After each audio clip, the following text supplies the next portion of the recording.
अस्सलामु अलैकुम व रहमतुल्लाहि व बरकातुहू। नहमदुहु व नसल्ली अला रसूलिल्लाहिल करीम, अम्मा बाद। अऊज़ु बिल्लाहि मिनश शैतानिर रजीम, बिस्मिल्लाहिर रहमानिर रहीम। रात भर सोचा अम्मी अब्बू तेरे ऊपर एहसान लिखूं, हो गई सुबह क्या क्या मैं नादान लिखूं। रात भर सोचा अम्मी अब्बू तेरे एहसान लिखूं, हो गई सुबह क्या क्या मैं नादान लिखूं। अऊज़ु बिल्लाहि मिनश शैतानिर रजीम, बिस्मिल्लाहिर रहमानिर रहीम। मेरा तकरीर का उन्वान है माँ बाप की खिदमत। हमारे नबी हजरत मोहम्मद मुस्तफ़ा सल्लल्लाहु अलैहि वसल्लम फरमाते हैं कि काश मेरी माँ जिंदा होती। माँ का फासला पर मेंशन किया, क्यों? बाप को तो देखा ही नहीं और माँ को देखा है 6 साल की उम्र में, कि काश मेरी माँ जिंदा होती। माँ होती है और मैं इशा के नमाज के मुसल्ले पे खड़ा होता और घर से मेरी माँ कहती, मोहम्मद तुम्हें माँ के लिए नमाज तोड़ दो। और आप जब हज पर तशरीफ ले गए और अगवा के मैदान से गुजरे जहाँ हमारे नबी के वालिदा का इंतकाल हुआ था, इस बात का 57 साल गुजर चुके हैं। 6 बरस की उम्र में मदीना से निकले 3 अफराद, मेरे नबी के माँ, मेरे नबी के वालिद की माँ थी उम्मे ऐमन, वो भी माँ है, उन्होंने भी दूध पिलाए। 2 माएँ हैं, एक पैदा करने वाली और एक दूध पिलाने वाली। जब अगवा के पहाड़ों में पहुंचे तो अचानक हार्ट अटैक से हजरत आमिना 25 साल की उम्र में इंतकाल फरमा गई। और हमारे नबी ने इतना गम लिया, मेरे आंसू निकलने आ रहे थे कि कहाँ अल्लाह ने मेरे नबी को माँ को उठाया। न कोई आसरा, न कोई सहारा, न कोई रिश्ता, न कोई छांव, न कोई छोली। फिर उनको पत्थरों में दबाकर नीचे उतरे। उम्मे ऐमन से आपने हाथ छुड़ाकर ऊपर पहाड़ी पे भागे।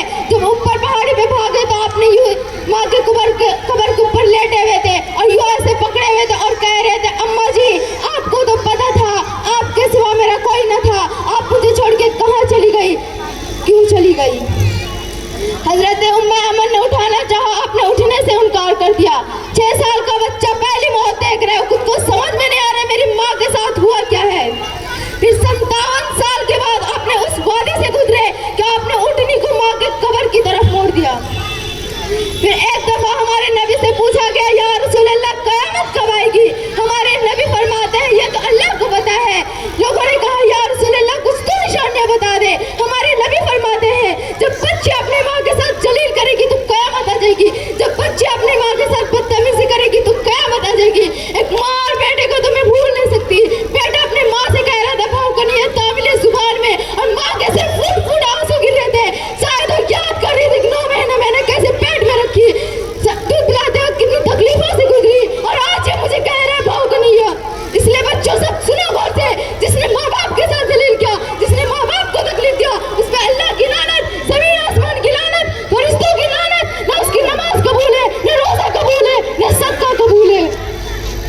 और आजकल के वालिदैन की शिकायत होती है कि बच्चे हमारी बात नहीं मानते। अरे क्यों और कैसे नहीं बात मानते? उनको वक्त दो, वो खुद तुम्हारी बात मानेंगे। हमारे नबी रसूलुल्लाह तआला अन्हु फरमाते हैं, पहले उनको एक कमरे में चक्कर लगाते थे, फिर उनके दोनों भाइयों को नीचे उतारते थे, फिर उनकी बहन जैनब को नीचे उतारते थे और फिर कहते थे, बताओ बच्चों ऊँट कैसा है। जब इतनी बड़ी हस्ती अपने बच्चों को वक्त दे सकती है तो आप क्यों नहीं दे सकते हैं? आजकल के बच्चों की बदतमीजी के जरिए माँ बाप बन रहे हैं, सख्ती करके, जबरदस्ती करके, नौकरों की तरह ठोस सलूक करके। तो डायन नहीं माँ बनो, थानेदार नहीं बाप बनो। और एक होती है हमारी जिंदगी की सबसे बड़े फैसले, शादी।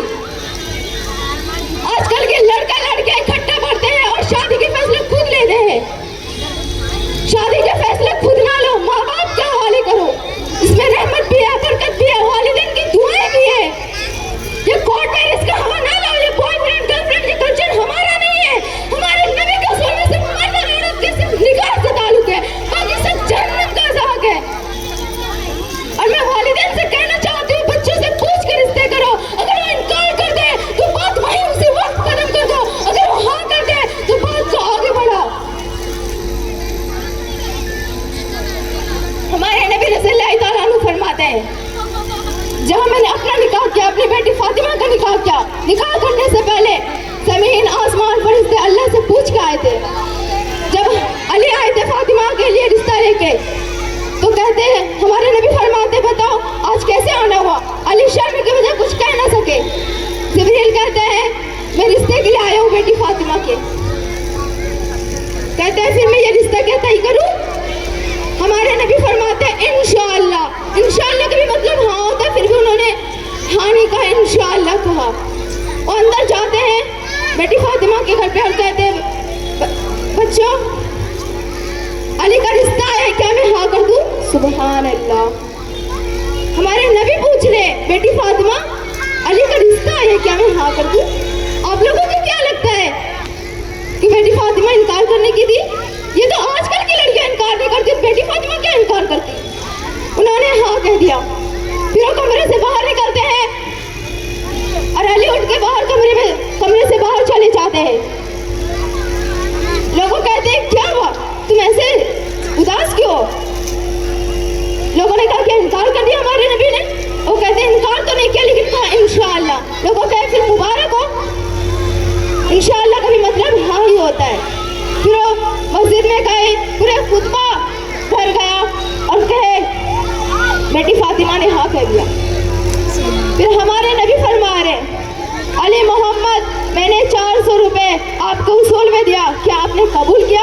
हमारे नबी नारा लगा के कहते हैं हाँ मैंने कबूल किया, और सब सजदे में चले गए और अल्लाह का शुक्र अदा किए। और मैं अपना तकरीर खत्म करने से पहले ये कहना चाहती हूँ कि वालिदैन बच्चों अपने वालिदैन की इज्जत करें और शादी के फैसले बच्चों से पूछ के करें, खुद ना ले। जिस जुल्म सितम हमारे औलाद के साथ ना करें।